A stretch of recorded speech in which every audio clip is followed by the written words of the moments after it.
Ya apapun yang terjadi di bumi pertiwi ini dengan gonjang-ganjing segala sesuatunya, istilahnya kalau kata orang Betawi bilang, hari-hari kita dikuburnya di sini. Ya, pertanyaannya kira-kira betah nggak kita tinggal di sana gitu kan? Kayak kemarin saya bulan lalu aja berangkat haji itu, ya nggak, ke Arab Saudi. Kita nggak ketemu bakwan aja saya kelenger, ya uring-uringan, gitu kan? Nggak ada bakwan ya di sana. Nggak ada bakwan, susah gitu ya, nyari bakwan, nyari nasi goreng, uduk, ya? nyari gemblong gitu Ya kan? Allah. Nah itu dari makanan, belum lagi kulturnya seperti apa, bahasa, ya kan? Saya kira buat penduduk Indonesia, ya jangan terlalu mudah lah memutuskan untuk pindah ke warga negaraan gitu ya.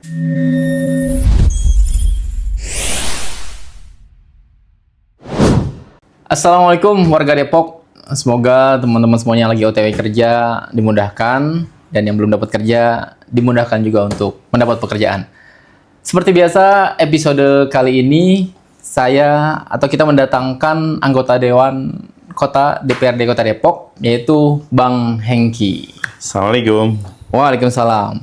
Nah, Bang Hengki ini adalah dari Komisi C, betul ya, Bang Hengki ya? Betul. Dan yang punya Komisi C ini, yaitu Ketua Komisi C. Perkenalan dulu dong, Bang Hengki. Ya, Assalamualaikum warahmatullahi wabarakatuh buat warga Depok. Alhamdulillah siang hari ini hadir di studio podcast PKS ya. Betul, saya didaulat sebagai Ketua Komisi C DPRD Kota Depok. Ya. Insya Allah ke depan kita akan mengawal jalannya roda pemerintahan dengan rencana-rencana kerja di Komisi C gitu, Bang. Nah, kayaknya sih masih beberapa masyarakat tuh belum tahu tuh tupoksi atau pekerjaan dari Komisi C. Boleh ini nggak? Iya, jadi Komisi C ini leading sektornya itu beberapa dinas, diantaranya ada Dishub, ya, ada Damkar, terus kemudian PUPR, Dinas Rumkim, Dinas Lingkungan Hidup dan Kebersihan, ya. Dan bisa kalau kita lihat, kita potret, ini permasalahan besar di Kota Depok kayaknya ada di Komisi C semua tuh, Bang. Sampah, bener, kebakaran, macetan, macet, gitu kan. Sampai dan yang infrastruktur. Terakhir kejadian tuh kebakaran ini ya, Bang Hengki ya? Kebakaran di TPA Cipayung. Itu kebakaran atau dibakar itu? Nah, itu dia. Kita nggak tahu ya kebakarannya itu dibakar apa dibakar gitu. Yang jelas memang beberapa kejadian udah pernah kerekod sama kita. Bahwa ada histori gas metana ini udah mulai membahayakan sampai ada timbul ledakan pada saat Kadis Pak Abra menyampaikan itu. Ya mungkin wajar dengan jumlah kapasitas sampah tumpukannya itu sampai 29 juta ton yang ada sekarang, dan itu sampah plastik yang udah lama, ya kan? Apalagi sekarang kondisi musim panas nih. Wah, iya kan, bahaya sih kira. Lebih gampang dipantik gitu ya. Iya. Tapi udah ada ini belum selidik itu penyebabnya apa? Nah itu dia, kita belum sampai sampai penyelidikan mendalam. Ya saya khawatir ini puntung rokok aja. Kalau petugas kebersihan itu buang sembarangan, saya kira bisa jadi bahaya. Dan itu termasuk sektor dari pekerjaan Komisi C ya? Iya, Komisi C pengawasan itu. Banyak banget ya Komisi. Banyak. Banyak PR. Banyak PR. Oh ya, sebelum kita masuk terlalu dalam nih, sebelumnya kita cek nih dari Bang Hengki kuliah di Universitas Pakuan ya? Betul, Pakuan Bogor. Fakultas Elektro. Fakultas Teknik Elektro. Fakultas Teknik Elektro. Betul. Terus kenapa bisa jadi ke pemerintahan ini Bang Hengki? Bisa jadi dewan gitu ya? Iya, nyasar ini. Nyasarnya jauh banget ya, nggak linear. Ya, jadi gini, Bang Gilang, bahwa kenapa sampai saat ini saya berada di posisi ini, ya, menjadi wakil rakyat, ada di Parlemen Kota Depok. Ini perjalanannya panjang, Bang Gilang. Panjang banget kan? Dan ini bukan satu cita-cita posisi yang diharapkan. Ini mengalir begitu saja. Ya, saya lulus kuliah, terus kerja di perusahaan asing, ya, perusahaan telekomunikasi, terus kemudian di partai tiba-tiba kita dicalonkan, karena memang pada saat itu posisi saya di masyarakat menjadi ketua RW, mungkin itu kali yang menjadi apa namanya ketertarikan struktur untuk mencalonkan saya. Saya saat itu menjadi ketua RW yang termuda, Mas Gilang. Umur berapa? Kurang lebih nggak salah saya jadi ketua RW itu umur 36. Umur 36 udah jadi ketua RW. Gitu, Mas Gilang. Abis dari RW, abis itu masuk pemerintahan gitu? Abis jadi RW, saya diminta untuk mencalonkan diri tuh. Berarti Jadi kan kalau misalnya disuruh mencalonkan, udah pernah ada kiprahnya dong di RW dong? Iya, untuk di RW memang saat itu saya menjadi pengurus RW yang berbarengan paralel saya ini menjadi ini juga apa namanya anggota partai PKS gitu ya. Memang sejak dulu ketertarikan saya dengan PKS sederhana sih. Saya melihat orang-orangnya yang memang ketika ada bencana, ada musibah, ada perkara-perkara sulit di masyarakat, mereka sering turun dan cepat langsung masyarakat itu ketarikan saya di situ, Mas Gilang. Gitu. Jadi kayaknya ini Akhirnya kita masuk. partai yang pas ini buat saya ini. Buat saya ya. Bahkan pada saat SMA saya masuknya tuh. SMA? SMA. Wow. Iya. Kita masuk dalam kepartaian, kita sebagai relawan, ngirimin bantuan ketika ada banjir tuh ya, ngumpulin pakai naik pakai, ngumpulin penggalangan dana tuh di jalan-jalan, begitu Mas. Tapi itu menarik sih dari SMA tertarik Iya. untuk ikut serta. Itu apa niat awalnya tuh? Seperti apa kok bisa tertarik itu? Iya, itu sih apa namanya sense kita ya. Kan biasanya kan kalau SMA ya kita mikirnya hal-hal yang menyenangkan, Nah, itu aman ya kan? Itu dia Mas Gilang. Jadi ada perjalanan episode kehidupan saya yang memang agak-agak ini nih, agak-agak mungkin agak-agak lebay. Kok anak-anak muda nih, anak-anak muda kayak terlalu rumit banget mikirnya begitu kan? Terlalu apa namanya masuk di kehidupan permasalahan yang ada di masyarakat saat itu. Ya, saya pernah usia kelas 2 SMA itu dikelilingin tokoh masyarakat. Kelas 2 SMA. 2 SMA. Kasarnya kalau sekarang itu di sidang. Oke. Ya, di sidang. Saat itu kita cuman munculin narasi begini. Ini kalau 17-an bagusnya diisi dengan kegiatan-kegiatan bagus nih, bakti sosial gitu-gitu ya. Nggak perlu ada hiburan-hiburan dangdut saat itu loh. Hiburan dangdut yang saat itu juga saya guru ngaji tuh, guru TPA. Terus saya nggak mau anak-anak TPA saya itu ngeliat tontonan begitu. Yang itu nggak bisa kefilter kan? Iya nggak mungkin panitianya bisa memfilter anak-anak nggak boleh nonton gitu kan? Akhirnya itu kekhawatiran saya di situ tuh. Di sidang gara-gara menentang saya itu. dimarahin, lu anak baru kemarin bawa kencur gitu kan? Itu Mas Gilang. Istilahnya itu udah tradisi gitu kan? Udah tradisi ya kan? Terus ada seorang anak kelas 2 SMA. Ngomongnya sok-sokan apa namanya ngajarin orang tua gitu, padahal kita nyampein tuh baik-baik ya, gitu. Kita ngasih pilihan doang, waduh bagus dong kalau kegiatannya itu nggak seperti itu gitu. Habis kita ya ditunjuk-tunjuk itu segala macam, gitu ya. Di situ apa namanya terbangun tuh mulai tuh rasa kepedulian, narasi-narasi yang saya anggap narasi positif itu. Saya bisa berani menyampaikan, Mas Gilang. Kelas 2 SMA. Nah, pertanyaannya kenapa berani menyampaikan tuh Bang Hengki itu? Ya, Mas Gilang ini berangkat dari ini ya Mas Gilang ya, rasa kepedulian kita sebenarnya kepada anak-anak ya. Dalam hal itu mungkin adik-adik saya dulu ya. Nah, saya nggak mau ya istilahnya anak-anak kita dibentuk dengan tontonan yang akhirnya ya berbahaya buat psikologis dia sebagai anak-anak kan. Jadi istilahnya bisa wah ini bisa merusak generasi ini bisa merusak generasi ibaratnya begitu ya. Iya. Saya sih terus terang saya juga suka dangdut. Ya kalau mendengarkan suaranya enak ya kita senang. Cuman kalau akhirnya busananya itu nggak bisa kita ngatur. Yang kita permasalahkan benar. Itunya itu ya. Iya, hiburan nggak salah. Cuman salah memilih hiburan akhirnya jadi salah itu saya pikir. Seru banget gitu. Seru banget. Soalnya kan memang regenerasi berikutnya kan memang harus punya kepribadian dan sense itu tuh Bang Hengki ya. Iya. Sebagai anak muda yang nanti akan meneruskan pemimpin-pemimpin saat ini, ya kan kalau misalnya tidak ada kepedulian itu kayak sekarang kan normalisasi tuh Bang Hengki tuh. Iya. Ya kan? Ya. Dan yang lagi marak sekarang itu kayak melawan boti. Lawan boti. Nah, Iya. gimana tuh Bang Hengki tuh? Tanggapan itu. Soalnya kan memang ini apa ya kita cek ya, sudah berani untuk tampil dan apa namanya mereka merasa ya ini adalah kebebasan, ini adalah perbedaan yang harus dihargai. Hak asasi ya. Nah, kalau dari kacamata Bang Hengki sebagai kepedulian untuk generasi yang akan datang, gimana tuh melihatnya tuh? Untuk boti ya. Nah, Boti.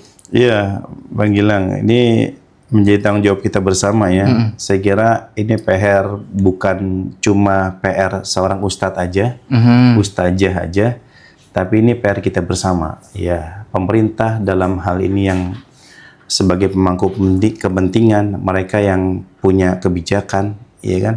Ini saya kira harus berpikir keras juga untuk bisa mengcounter ini nih. Kita udah sama-sama istilahnya secara naluri terus ilmu keagamaan, saya kira agama manapun akan menolak boti nih. Iya kan? Udah sepakat. Istilahnya dalam kaidah umum orang akan mengatakan sesuatu yang memang sudah secara logika itu dibenarkan, gitu kan? Secara logika dibenarkan, seharusnya tidak ada perdebatan lagi. Ini kan logika kita sudah membenarkan bahwa boti ini sesuatu jalan yang salah, ya kan? Betul. Jangan salah, ini tinggal kita atur nih. Ada regulasi payung hukum yang harus keluar, ya, sehingga masyarakat tidak main hakim sendiri, Bang. Gitu. Jadi pemerintahnya, ustadznya, ulamanya, ya, rohaniawan, saya kira harus bersatu padu nih. Kumpul, duduk bareng untuk memformulasikan bagaimana mengkantor ini. Gitu, Mas. Tapi kalau Bang Hengki, kalau kata Bang Hengki, apa pengaruhnya para boti? Pengaruhnya para boti bahaya ya. Untuk kelangsungan generasi bisa-bisa punah nanti manusia ya. Kalau laki-laki sama laki-laki, perempuan sama perempuan kan, nggak ada keturunan, nggak ada perkembangbiakan manusia dong. Siap, itu juga dalam rangka menjaga ini ya generasi berikutnya gitu. Kalau cowok ya harus berani, harus tegas, jangan kemayu gitu ya. Cowok harus tegas. Banyak saya kira ilmu-ilmu parenting bertebaran dan ini mungkin peran keluarga juga ya, Bang Hengki ya. Harus, Mas Gilang. Kalau udah ngelihat nih anaknya kayaknya buat ini agak-agak gemulai ya, agak-agak ngondek ya. Iya benar. Langsung didiknya agak-agak lebih. Memang dari keluarga, Mas Gilang. Harus ada benteng atau filter pertama itu dari keluarga. Oke. Ibu, bapak jangan sampai merasa aman sekarang. Anaknya ada di dalam rumah, tapi akses handphonenya nggak pernah dicek. Dia berteman dengan siapa, iya kan? Gitu. Nah kalau Bang Hengki sendiri, orang tuanya didiknya seperti apa tuh? Oh iya, saya termasuk yang agak protektif. VOC ya, VOC. VOC apa? Jadi didikannya itu keras banget. Kalau nggak ngaji disabet, ya kan? Enggak gitu Mas Gilang ya. Ya apa namanya? Saya lebih pada mendekatkan diri ke anak sih. Ya kalau pas lagi saya ajak makan keluar. Iya kan, itu kan terbuka tuh, kita ajak diskusi. Terus juga saya bisa minjem handphone tuh, kalau saya lagi traktir makan tuh, saya cek-cekin akunnya dia itu, terus dia berteman dengan siapa di Instagram. Harus monitoring itu ya Bang Hengki ya? Begitu kira-kira. Cuman bahasa mungkin kalau zaman sekarang harus seperti itu kali ya? Iya. Dengan bahaya yang biar anak-anak juga nggak merasa diawasin ketat sama kita, ya begitu sih. Ya, dengan suasana keakraban, kita lagi bercanda, boleh dong kita pinjam, kemudian dengan siapa, gitu. Iya. Wow. Oke, Bang Hengki, kita balik lagi ke laptop ya. Gini, sebenarnya yang mendasari Bang Hengki gitu kan, dari kan nggak semuanya juga kan dari berkiprah dari RW langsung ingin gitu, atau bukan ingin ya, mau gitu masuk ke sektor pemerintahan. Nah niat awalnya tuh apa sih Bang Hengki? Ya Mas Gilang, ini tadi seperti prolog yang saya sampaikan, ini perjalanan panjang yang memang sejak muda kita sudah terasah gitu, dihadapkan situasi kondisi masyarakat yang sulit yang ada di depan mata kita gitu ya. Yang tadi saya bilang, saya pernah berdiskusi tentang satu hal kebaikan yang menurut saya saat itu dengan tokoh-tokoh masyarakat kelas 2 SMA. Dan saat itu juga saya kelas 2 SMA pernah mengadvokasi warga yang SMA SMA. udah ngadvokasi. Warga, iya betul. Warga nih masuk abis lahiran, anaknya ini nggak boleh dibawa pulang gara-gara administrasi pembayaran belum dibayar full.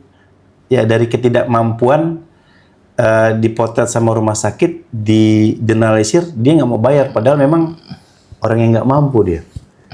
Gitu. Dan itu sampai ke telinga saya saat itu. Terus teman-teman mengadukan saya datengin tuh rumah sakit Mas Gilang. Entah bagaimana saya punya cara atau siasat. Saat itu juga teman saya yang saat itu sedang kuliah punya relasi wartawan. Di situ saya bawa wartawan Mas Gilang. Ya, saya sampaikan ya ke pihak rumah sakit kalau seandainya masih menahan saya akan ramaikan ke media, saya bilang gitu Mas Gilang. Itu pagi saya datang, siang itu keluar itu bayi dan ibunya jadi seneng gitu. Seberani itu ya? Seberani itu, udah berani begitu Mas Gilang. Nah jadi apa tuh yang apakah ingin lebih lagi, oh saya harus bisa lebih besar lagi nih manfaatannya gitu kan. Itu dia Mas ketika Gilang. kita Bang Hek jadi anggota dewan. Ya, jadi saya waktu jadi saya jadi seorang karyawan di perusahaan telekomunikasi. Itu memang saya menyisihkan sedikit rezeki saya untuk menyantuni anak yatim. 5 orang. Kemampuan saya saat itu cuma 5 orang. Saat masih jadi karyawan ya kan? 5 orang. Ya kan bicara apa sih motivasi saya untuk akhirnya memiliki peranan yang lebih besar ya dalam kewenangan dan kebijakan gitu. Nah, terus pada saat saya sebagai ketua RW ya, itu saya potret RW saya itu memiliki jumlah penduduk yang banyak ya. Terus kemudian banyak pedagang-pedagang kaki lima di lingkungan saya. Saya hitung tuh kurang lebih ada 125 Mas Gilang. Ini saya berpikir yang saya inventarisir anak yatim saat itu jumlahnya sampai 54 orang. Nah, ada guru-guru ngaji saat itu sampai 50 orang. Ini jadi program yang bagus nih buat kita jadikan maslahat di masyarakat, di lingkungan kan. Itu saya tawarkan. Jadi saya jadi ketua RW, saya bikin kotak tromol, saya kasih ke dawis-dawis RT itu dalam hitungan 1 pekan. Biasanya kan di hari Jumat itu kecenderungan orang berinfak sedekah di Jumat berkah kan tinggi ya. Jackpotnya ya. Itu saya manfaatin Mas Gilang. Iya enggak? Itu warga keliling, pengurus keliling, itu kurang lebih bisa sampai 4 sampai 5 juta tuh. Ya, dalam sebulan kita kumpulin. Nah, terus kita sebar angket tuh ke mana? Ke pedagang-pedagang kaki lima. Ada yang ngasih 25.000, 50.000. Itu total 9 juta. Itu Kita bisa dapetin. Buat apa? Buat kegiatan-kegiatan anak muda, karang taruna, buat nyantunin anak yatim, buat kegiatan sosial keagamaan gitu kan. Nah, terus begitu saya jadi dewa nih, ya hitungannya udah ratusan bahkan sampai ribuan nih yang kita bisa bantu anak yatim. Artinya tadi 5 orang yatim pada saat saya menjadi karyawan, 50 yatim bisa saya bantu saat saya menjadi ketua RW dengan kebijakan yang saya punya. Nah, saat ini ketika Allah amanahkan saya dipercaya sama masyarakat jadi dewan, itu bisa ratusan sampai ribuan yang sudah kita bantu anak yatim. Itu Mas Gilang. Artinya kita bisa mengkapitalisasi kemanfaatan yang kita berikan ke masyarakat dengan amanah yang kita berikan. Itu Mas Gilang. Jadi kalau istilah Spiderman dikasih kekuatan yang besar itu big responsibility juga ya. Itu. Jadi besar tanggung jawabnya. Ya, kan? Oke. Saat ini jadi ketua komisi C. Ya. Saat ini lagi ada yang diresahkan nggak? Atau ada yang sedang diperjuangkan, Bang? Betul Mas Gilang. Kita di Komisi C yang tadi saya sampaikan, permasalahan besar kita di Kota Depok itu ya infrastruktur ya, banjir, ya kan. Terus masalah sampah, kebakaran, ya kan. Terus kemudian titik-titik yang badan-badan sungai yang berpotensi longsor ini cukup besar. Nah, keresahan kita saat ini memang kita mau coba bekerja dengan intens komunikasi dengan pemangku kepentingan dalam hal ini eksekutif kan, karena mereka yang mengeksekusi anggaran itu kan. Kita dalam fungsi pengawasan kita sampaikan tuh, ya. Dan kita berharap pemerintah punya roadmap yang jelas. Banjir kita ada berapa titik nih di tahun ini, ya. Tahun depan harus berkurang dong. Nah, ini data itu kita butuhkan, gitu ya. Nah, yang membuat resah saat ini, yang saya sedang keliling di dapil saya nih khususnya, ini banyak rumah yang tidak layak huni. Bukan tidak layak huni ya, Sudah rumah yang tidak- nggak bisa dihuni. Dihuni pun tidak layak. Huni. Dihuni pun tidak layak. Ya. Kenapa tuh kasih gambaran dong ke warga rumahnya tuh kayak apa? Ya, rumahnya kayak apa? Ya nanti kita bisa tampilkan ya Apakah temboknya udah pada roboh? Ini temboknya udah pada roboh ya. Terus atapnya itu langit itu sudah sampai kelihatan. Beratapkan langit ya? Beratapkan langit. Udah nggak sampai punya MCK dia, udah rusak. Ya. Itu sebab apa tuh? Ini sebabnya usia ya, usia. Karena dia memang ini yang dari Usia keluarga bangunan yang memang sudah lama. miskin ekstrim gitu maksudnya. Miskin ekstrim. Tidak mampu miskin untuk ekstrim. Ya tidak mampu merenovasi untuk ya. merenovasi. Nah, itu keresahan saya. Nah, sekira pemerintah harus hadir ya. Pemerintah harus hadir, pemerintah harus sigap ketika ada hal demikian. Dan saya kira ini satu potret kebutuhan mendesak yang pemerintah harus bantu merespon cepat. Apakah saat ini Bang Hengki lagi atau memperjuangkan orang-orang yang tadi tuh mempunyai rumah nggak layak huni itu, atau seperti apa? Ya, Mas Gilang, di beberapa momen ketika kita melaksanakan rapat dalam penyusunan rencana kerja dengan dinas terkait, dalam hal ini Rumkim, kita sampaikan ya, kita berharap pemerintah kota ya mengedepankan satu layanan publik yang cepat tanggap ya, yang bijaksana, yang secara regulasi tidak bertentangan.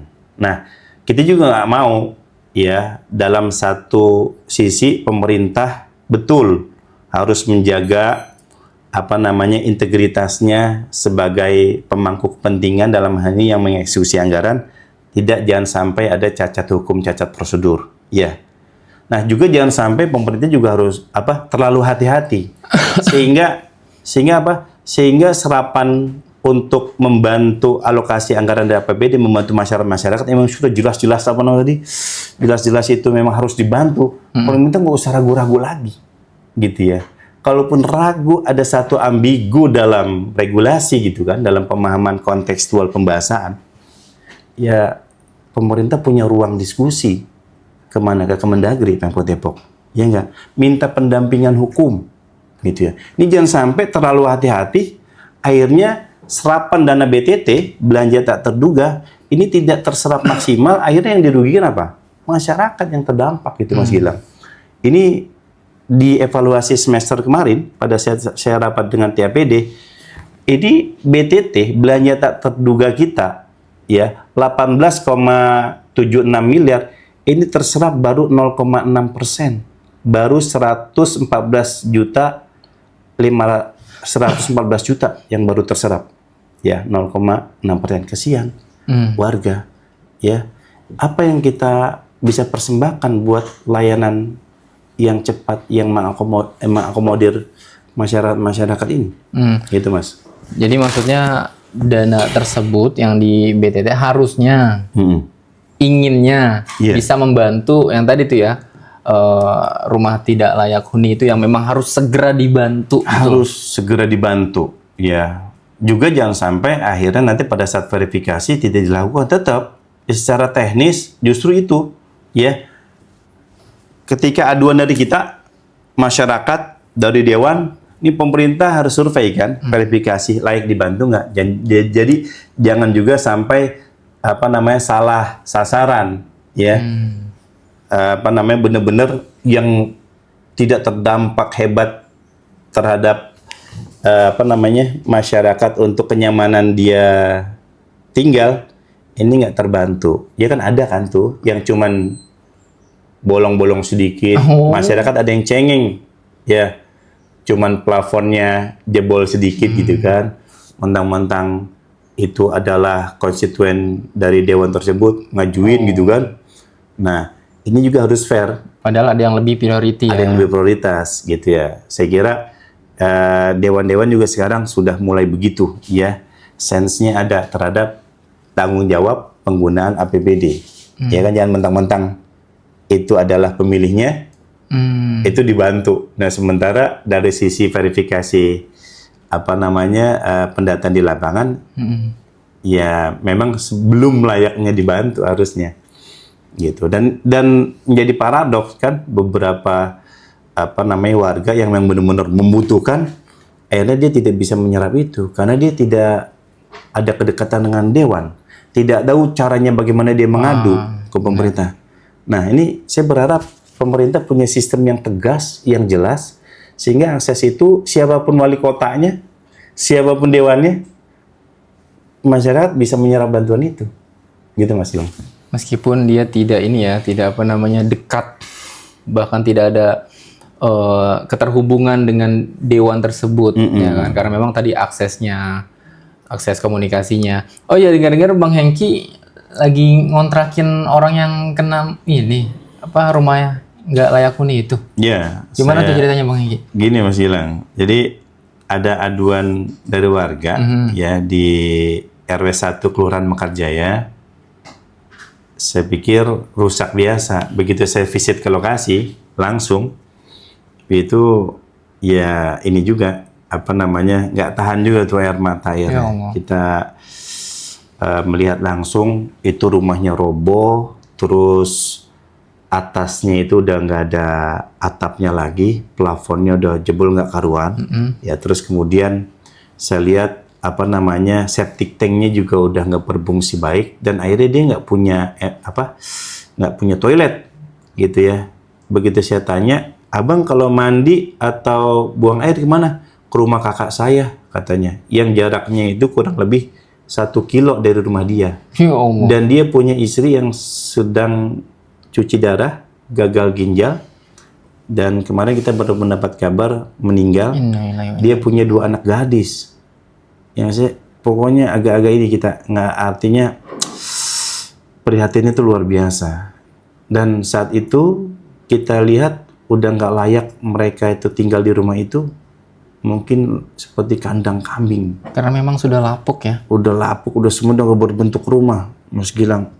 Bawahnya juga ubinnya udah nggak karuan, bentuk ubin, temboknya nggak, atap, plafon jebol semuanya. Nah, udah akhirnya kita dengan pengurus RW, pengurus RT setempat, kita kontrakin rumah. Gitu Mas Gilang. Sambil kita paralel komunikasi dengan dinas, ya, bagaimana pemerintah ini bisa bantu, gitu Mas.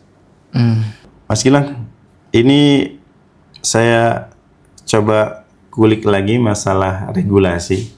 Yang saya kira buat kita belajar bersama ya. Pemerintah mengedepankan pelayanan yang ramah dan cepat, gitu ya, dengan tidak melanggar aturan tentunya.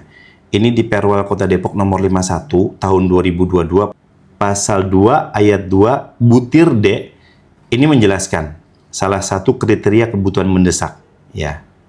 Terus pengeluaran daerah lainnya yang apabila ditunda akan menimbulkan kerugian yang lebih besar bagi pemerintah daerah dan atau masyarakatnya. Ini Mas Gilang. Jadi di Perwal tersebut tadi ya, Perwal Kota Depok nomor 51 tersebut itu sudah jelas sekali ya disampaikan bahwa ada satu kegiatan yang kalau ditunda nih terus menimbulkan dampak yang lebih besar lagi. Dampak yang lebih besar kan kita ukur kemaslahatan masyarakat itu kan. Masyarakat itu akhirnya nanti dia tertimpah plafon atap gitu kan, membahayakan.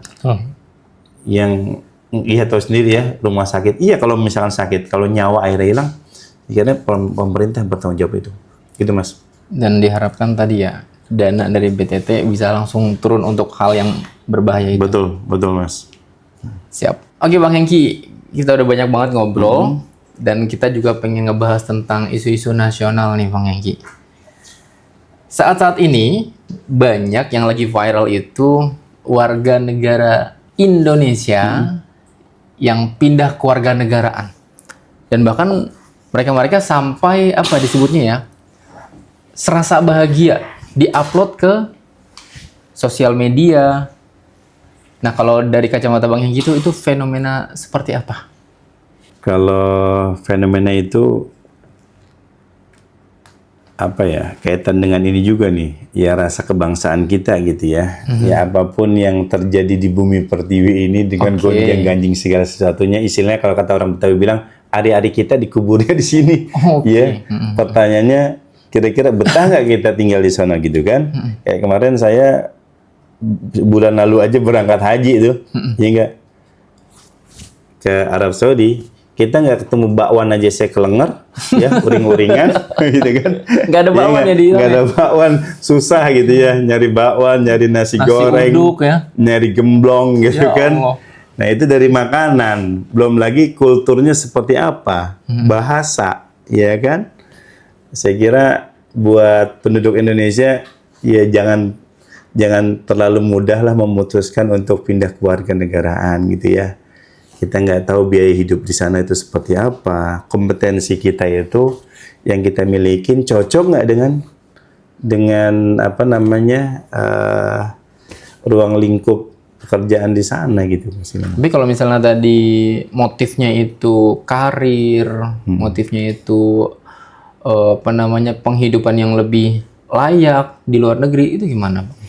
Iya, jadi kalau memang motivasinya itu ya ini mungkin berbasis ini ya, berbasis kompetensi. Artinya tidak memaksakan atau cuman dengar cerita dari teman ke teman gitu. Oh, enak-enak di sana. Nggak tahu kita cuman ya mohon maaf ya, menjadi kuli kasar atau apa. Ya, walaupun memang apresiasi di sana cukup tinggi ya terhadap tenaga-tenaga kita untuk dipekerjakan di sana ya. Cuman lagi-lagi itu Mas Gilang harus betul-betul berpikir matang bagaimana bicara masalah hidup dan kehidupan kan, iya nggak? Bukan cuman urusan tadi ya, kita bisa saving uang, tapi kita nggak tahu biaya hidup di sana berapa, ya. Dan benar tadi kata Bang Hengki ya, kita gimana pun kita gitu ya, Indonesia tuh masih tetap hangat untuk kita. Iya. Dan yang kita benci itu bukan negaranya, ya kan? Tapi yang kita benci ya mereka-mereka yang tidak adil di negara ini gitu kan. Akhirnya ya mereka coba mencari peruntungan di negara lain. Ya, tapi semoga sih ini tidak apa disebutnya itu tidak terlalu apa namanya besar gitu ya Bang Hengki ya. Mudah-mudahan ya. Bagaimanapun tadi hari-hari kita di sini. di sini. Ya kayak kita punya ini aja pasangan hidup kan orang yang kita cintain kan. Kemerdekaan. Jadi Indonesia sama pasangan hidup kita itu ya itu ada persamaannya Mas Gilang. Apa tuh? Sama-sama sudah kita rebut dan kita pertahankan. Tapi memang benar ya apa Indonesia termasuk negara yang merdekanya tuh diperjuangkan, ya kan? Iya. Maka itu kalau misalnya kita menyerah terhadap Indonesia yang tidak kita sukai, berarti kita menyerah terhadap keadaan. Harusnya kita usahakan dong. Betul. Oke, Bang Hengki, ini ada pertanyaan dari warga TikTok. Ini kayaknya mengarahnya nih kemana nih ya? Kelurahan Abadi Jaya, Sukma Jaya. Bang Hengki. Dapil saya. Oke, saya bacakan ya. Banyak Pak got-got yang sudah rontok turapnya depan rumah kami sudah sejak 2005. Belum ada perbaikan sampai saat ini. Lokasi Jalan Mandai Raya, Kelurahan Abadi Jaya, Kecamatan Sukma Jaya. Kalau banjir sampah-sampah dari Pasar Musi naik ke jalan, mohon dapat dibantu untuk perbaikan, Pak. Ya. Jadi buat warga Sukma Jaya, terkhusus di Jalan Mandai ya, di Kecamatan Sukma Jaya, silakan buat Anda bisa komunikasi dengan pengurus lingkungan, pengurus RT, pengurus RW, yang saat ini kita memiliki postur APBD yang kita bisa serap dari dua cara ya. Pertama, ajukan ke dewan setempat, anggota dewan setempat yang ada di Dapil Sukma Jaya, ada 6 orang, diantaranya saya. Nah, terus kemudian ajukan melalui anggaran per RW yang 300 juta. Nanti PRW-nya akan mengalokasikan tuh dari anggaran itu. Kalau memang tidak cukup, ya pasti akan dieskalasi untuk dieksekusi, diintervensi dari anggaran yang lebih besar lagi, anggaran dewan, dinas terkait gitu sih. Dan caranya seperti apa? Kalau memang ini mendesak, silakan ya.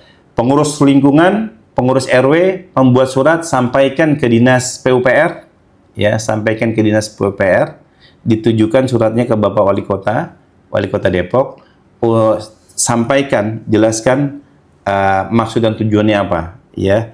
Kalau bisa dilampirkan foto dan bukti, nanti dari dinas akan survei. Nah, terus kemudian kalau memang itu satu hal yang mendesak harus diperbaiki, maka harusnya tidak lama itu segera diperbaikin. Oke Bang Hengki, kayaknya sudah ini nih waktu nih Bang Hengki. Terima kasih sudah hadir. Yeah. Dan kita sudah ada di penghujung acara. Kita seruput kopi dulu kali. Oke. Masya Allah. Bismillah. Oh, Masya Allah. ini kopi keadilan ini Bang. Kopi keadilan.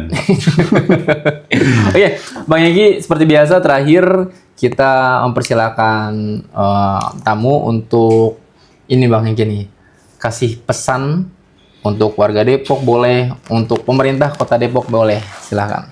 Baik, Mas Gilang, terima kasih buat pemerintah Kota Depok. Kami dan kita ada di posisi yang sama-sama penyelenggara negara, namun untuk eksekutif, ya, dalam hal ini pemerintah kota dengan perangkat dinas semuanya, ya, ada satu petikan teori yang bisa kita gunakan buat mengevaluasi kinerja kita, ya. Dalam perspektif New Public Service, ini dikemukakan oleh Den Haag, ya. Pemerintah tidak cukup hanya taat pada prosedur administrasi, tetapi harus mampu memberikan pelayanan yang benar-benar dirasakan manfaatnya oleh masyarakat. Kira-kira begitu. Jadi jangan sampai ada birokrasi yang kaku, yang tadi akhirnya empatinya jadi mati gitu Mas Ilham. Betul. Saya percaya ya pemerintah Kota Depok ya mampu melakukan itu, tinggal ada kemauan untuk menjadikan BTT benar-benar sebagai instrumen perlindungan masyarakat, bukan sekedar pos anggaran yang aman secara administrasi, tetapi kurang dirasakan manfaatnya oleh masyarakat gitu ya. Tadi yang saya sampaikan, hati-hati boleh, cuman jangan sampai hati-hatinya itu terlalu hati-hati, akhirnya masyarakat tidak bisa menerima manfaat itu karena tidak ada keberanian dari pemerintah kota untuk mengeksekusi itu. Padahal pemerintah memiliki ruang yang begitu hebat buat koordinasi dengan Kemendagri, dengan pendampingan aparat hukum, gitu Mas Gilang. Jadi kebijakannya harus bijak. Kebijakannya harus bijak, betul kira-kira. Nah, buat warga Depok ya. Nah, buat warga Depok silahkan ya.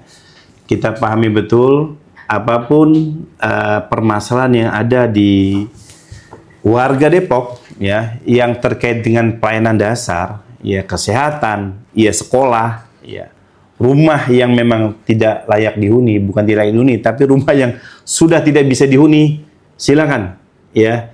Rumah yang tidak layak dihuni, tidak bisa ditempati ya karena membahayakan, datang ke Komisi C.